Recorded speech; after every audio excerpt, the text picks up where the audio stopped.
Welcome to the show for part 2 of our Super Rugby Wrap that includes a catch-up with Highlanders CEO Roger Clark on the state of the franchise. Must have been a fun game to play in. Yeah, it was fun. Just trying to get out there and do whatever I can do and have fun, obviously, yeah. You read that intercept very well. Did you see it playing out? Not really. I was panicking at the start because they had more numbers on us, and when I came up to join in with the defence, and then I just saw the ball coming, so I just took the chance. Yeah. You had some great chances, but you've had to work for those tries. Yeah. I just some miracle kick from Nagy from off the scrum, and it kind of surprised me. The ball just bounced out in front of me too. So. Shows you if you chase the ball, follow the ball around, it'll come to you. Yeah. Just trying to get my work rate up as well and get my hands on the ball. I know Tony was very impressed with the way you take the ball up, not just the strike scoring, but the hard work you do.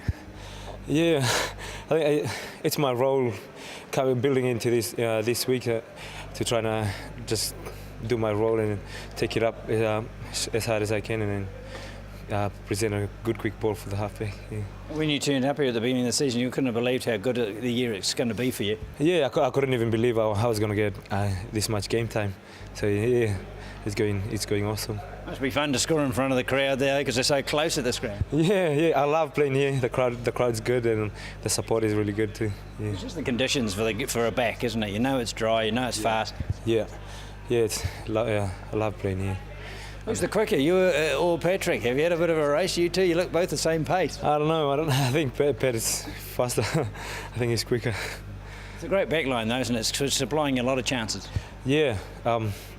Out there on the field, especially Bender there telling us what to do, is make things a bit easier as well. So you're only one season here. It's a bit of a shame, but you come back one day. Yeah, hopefully I can come back and join the Landers again. Yeah. The crowd would love to see you. Hopefully, yeah. Well, Roger, you set out to get a bag of points for this home start to the season, and it's turned out that way. Yeah, no, really pleased, Tom. I think they're really proud of the way the boys went tonight. Obviously really concerned about their scrum, especially with our top 3 scrummagers out, and I thought those boys stood up really well and the game plan worked. So, yeah, good start to the season. And a nice timed break, I would say, with the injuries that are hanging over you. Yeah, we've got a few, as a lot of the teams have, but yeah, it'd be good for us to have a break, and then obviously we then start climbing the mountain. So, yeah, the boys have started well, and we'll look to the next stage of our competition. Well, let's talk about the health of the franchise. Obviously, it's a test of the fans to come out every week, so many weeks in a row, but they seem to have been turning out. Oh, yeah, look, absolutely brilliant. To think that we probably thought we'd get more for the Hurricanes, but basically across the 5 games in 6 weeks, we've probably averaged about 13,000 people, which is fabulous. And seeing those kids out there today was pretty amazing, really.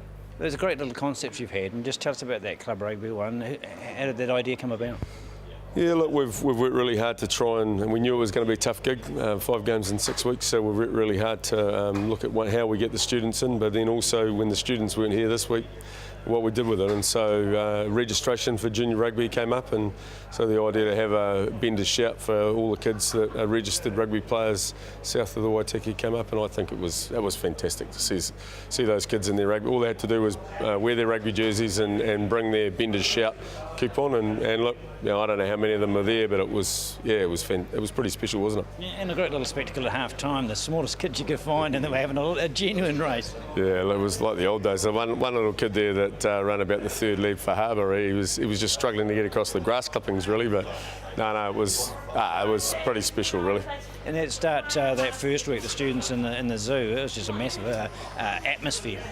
Yeah, look, the zoo, it's the first year we've had good numbers at the zoo every week, and we've got a couple of thousand season members in the zoo, and we're expecting a massive game and crowd against the Blues on the 18th of May. We've got Vodafone sponsoring the zoo that day, and they've got about $20,000 worth of giveaways for the students that day. So we're sort of hoping we'll have a massive crowd in the zoo, which is the last zoo actually before we come down to Invercargill. So yeah, looking forward to it. And look, the support already after the tickets being on sale for 2 weeks is really impressive down in Inver. So the boys are really looking forward to finishing off the home games of the season down in Invercargill.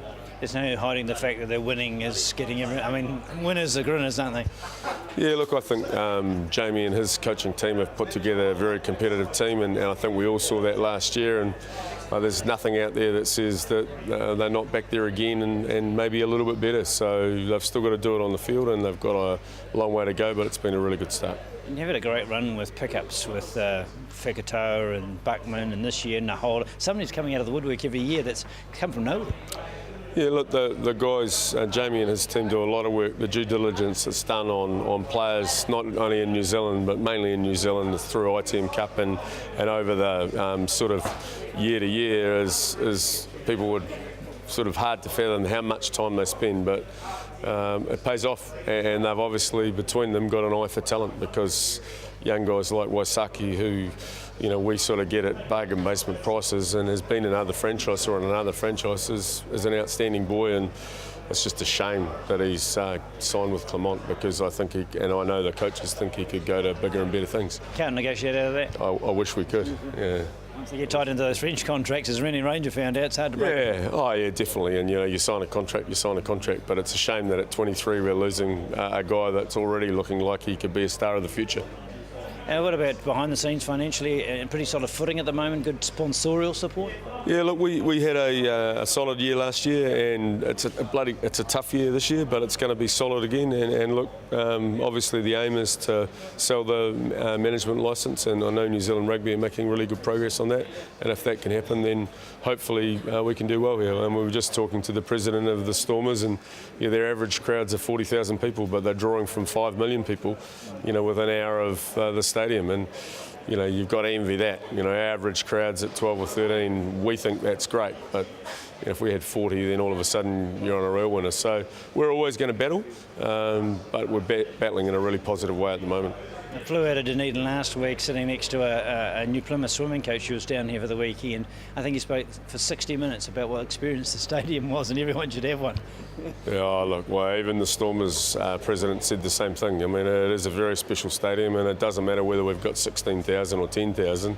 It's still a great experience. So, yeah, no, it's been a real bonus for us. We're probably taking it for granted now a little bit, but it's also producing really good rugby, and the Highlanders have had to adapt their game to play a running style of rugby that attack from anywhere, anytime for 80 minutes, and I think that's great for the punters. Had a great season so far. Hope it finishes that way. Thanks very much, Tom. Looking at the table, which is good news for the Highlanders, who sit comfortably in the top 6 with a game in hand over the Chiefs immediately above them. No contesting, the Hurricanes are the best around at the moment, so deserve pole position. The Tues are starting to look more of a threat, but still well short of 2014 form. There's a new leader among the Chasers, with the Bulls taking over from the Crusaders, who dropped down to 9th and are losing touch with the other New Zealand contenders. The Lions are clawing their way up the table with wins on the road. Meanwhile, the Rebels' early season form is deserting them, and they could soon consign themselves to the also-rans club below them, most of whom will be watching the playoffs from afar.